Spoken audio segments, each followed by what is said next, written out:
모집 요강에 관련된 설명은 다음 주에 모집 요강을 보면서 천천히 설명해 드리기로 하고요. 오늘은 서울대학교 자기소개서에 관한 안내 말씀을 좀 드리려고 합니다. 올해 서울대학교는 가장 크게 바뀐 게 자기소개서의 분량이 줄어들었다라고 하는 부분인데요. 그래서 그걸 보면서 서울대학교 자기소개서를 어떻게 쓰면 좋을지 하는 부분에 대한 생각을 같이 나눠보도록 하려고 합니다. 우선 서울대학교 자기소개서 양식을 좀 보시죠. 처음에 보시면 자기 본인 소개에 대한 부분이 있습니다. 그래서 여기 보시면 영어나 한국어로 사용해도 된다라고 되어 있고요.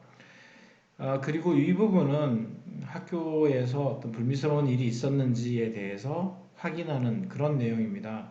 그래서 아마 우리 학생들 대부분은 이런 일이 없었을 거라고 생각하기 때문에 그냥 노 체크하시면 될 것 같아요. 그리고 사인, 날짜 이거 해서 제출하시면 될 것 같아요. 첫 번째 문제부터 볼 텐데요.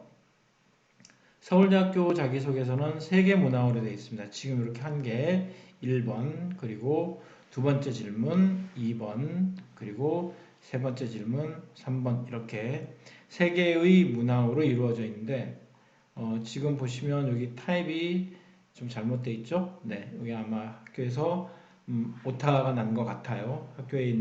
서울대학교에 있는 자료를 그대로 다운받은 건데 약간의 오타가 있는 것 같습니다. 그래서 3개의 문항입니다. 3개의 문항이 되어 있는데 지금 보시면 여기 3000바이트라고 되어 있고요. 2번에서도 똑같이 3000바이트가 되어 있습니다. 그리고 역시 1번에서도 3000바이트가 되어 있습니다.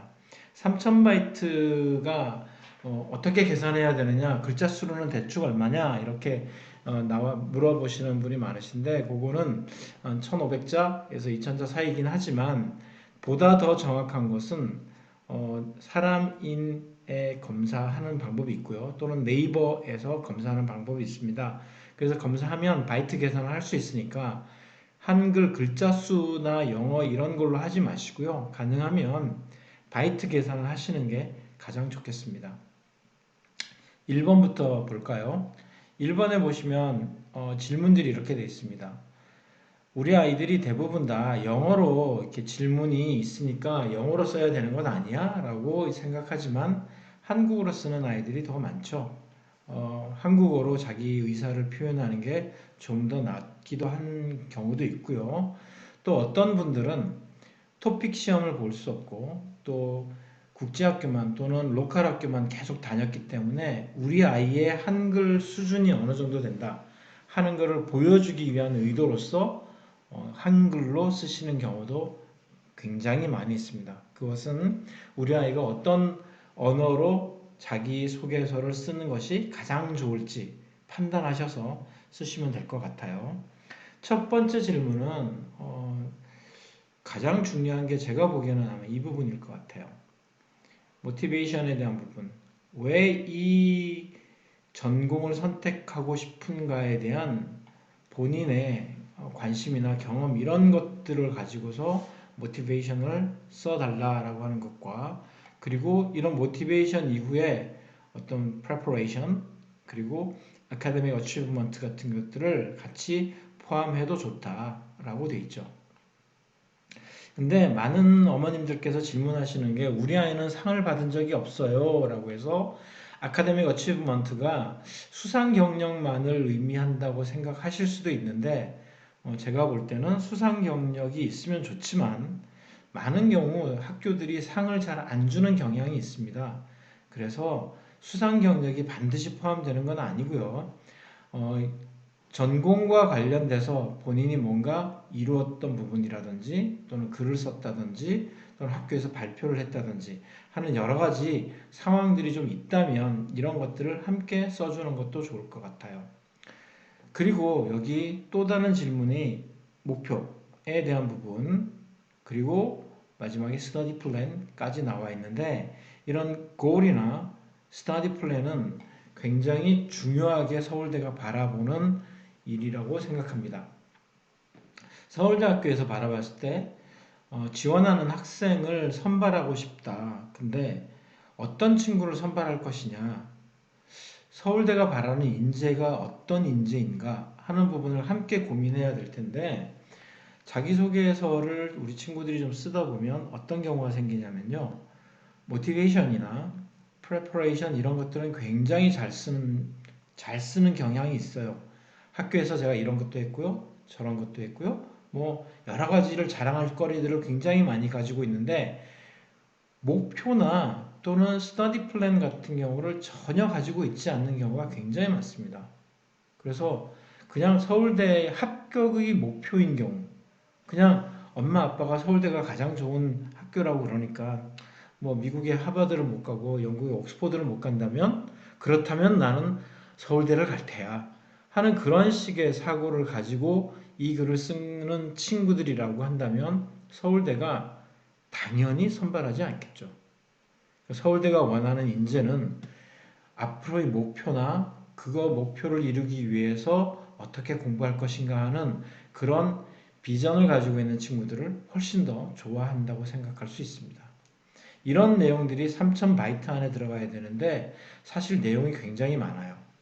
내용이 굉장히 많기 때문에 이 굉장히 많은 내용을 어떻게 컴팩트하게 압축해서 그리고 충분히 자신의 의견을 표현해서 적을 건가 하는 부분이 아마 숙제가 될 것 같습니다. 두 번째 질문을 볼까요? 두 번째 질문은 아카데믹한 것과 엑스트라 커리큘러 액티비티를 간단하게 서술하세요 라고 되어 있는데 이 내용도 3000바이트입니다. 이게 3000바이트라고 한다면 그냥 수식적으로만 따져본다면 아카데믹한 부분에서 절반, 엑스트라 커리큘러를 절반 정도 써야 되겠죠.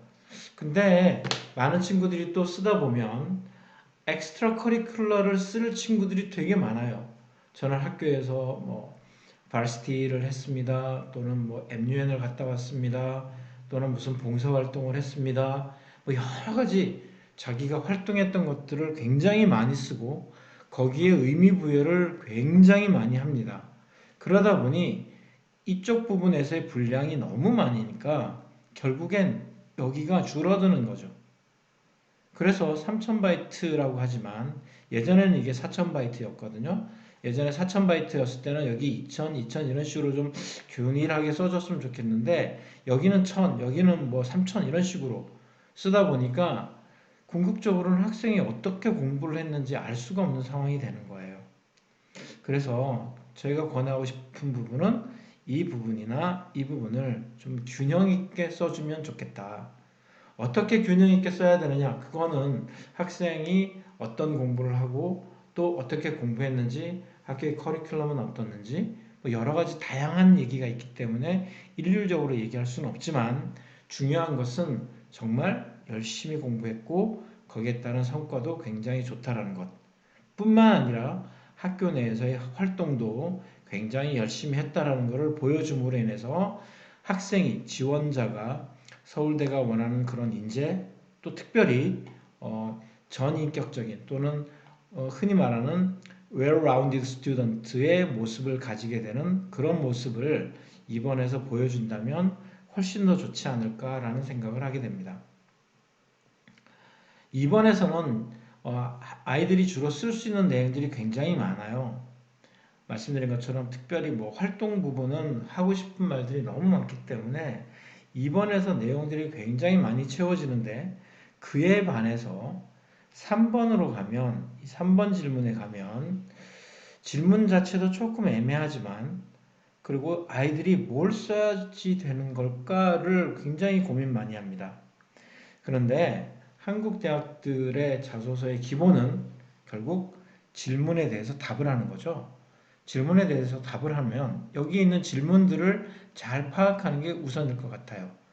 첫 번째로 제일 처음 나오는 거는 자신에 대해서 써보라는 건데 이 자신에 대한 게 뭐냐면 아카데믹 어치브먼트하고는 좀 무관한 얘기를 써달라. 그러니까 특성이나 뭐 성격이나 이런 것들 그런 것들을 좀 써주고 또는 personal aspect에 대해서도 좀 써주면 참 좋겠다. 그런 부분들이 많이 나타나죠. 그래서 이런 얘기를 쓰다 보니까 본인에게 어떤 주었던 경험이라든지 또는 개인적 관점 또는 롤 모델 같은 경우도 쓸 수 있겠다라고 이렇게 써 있습니다. 이런 부분이 3000바이트인데 아이들이 이걸 너무 어려워하는 것 같아요. 같아요.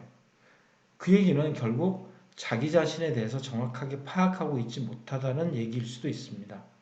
스스로 이 자기 자신에 대해서 1번과 2번에서 하지 않은 그런 얘기들을 3번에서 풀어낼 수 있어야 하고요.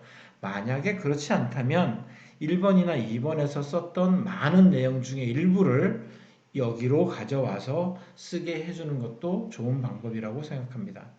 특히 해외에서 뭐 고등학교 3학년까지 17년, 18년을 살아왔는데 그 인생 전체를 세 개의 질문으로 다 보여줘야 되잖아요.